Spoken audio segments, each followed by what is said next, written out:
Hello everyone, સ્વાગત છે તમારા બધાનું મારા નવા મિની બ્લોગમાં। તો આજે છે સેટરડે, મિસ્ટીને જવાનું હોય છે સવારના સ્કૂલ।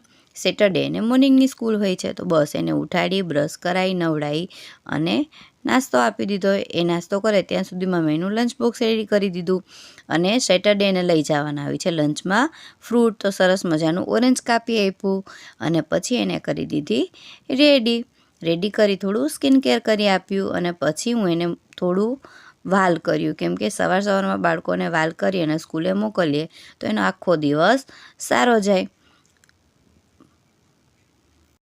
પછી જો આવી રીતે મેં એને આજે કઈ હેરસ્ટાઈલ કરી આપી હતી। આજે એને જવાનું હતું ફ્રી ડ્રેસમાં અને નીરવાબેન સૂતા હતા ત્યાં સુધીમાં હું ફટાફટ મિસ્ટીને નીચે મૂકીને આવી ગઈ, કેમ કે જો એ ઉઠી જાય તો પછી રડે। અને જો આજનું વાતાવરણ કંઈક આવું હતું અને આ હસબન્ડને નાઇટ શિફ્ટ ચાલે છે, તો 8:30 વાગતા એ પણ આવી જાય।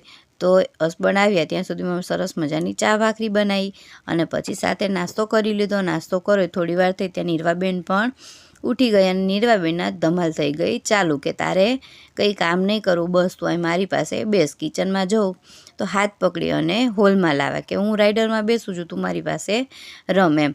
એને રમતે ચડાવી અને આજે હસબન્ડ મસ્ત મજાના ફ્રેશ શાકભાજી લાવ્યા હતા, તો એને વોશ કરી અને ફ્રીજમાં બધા ગોઠવી દીધા।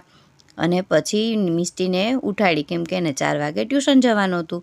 એ આવી જમી અને 12:30 વાગતા સૂઈ ગઈ હતી બસ। તો એને રેડી કરી અને ટ્યુશન મોકલી અને સાંજ પડતા જ મારું મિશન સંભાળ્યું। અને આજે સેટરડે છે, શનિવાર હતો, તો દાદાના નિવેદ કરવાના હતા બસ। તો દાદાના નિવેદ કર્યા ખુશીથી અને બસ બધાએ સાથે બેસી અને જમી લીધું અને જમી કાઢવી અને મેં મારું થોડું કામ પતાવ્યું અને બસ આવી રીતે મારો આજનો દિવસ ગયો। તો મળીએ નેક્સ્ટ વિડીયોમાં। Like, follow and subscribe.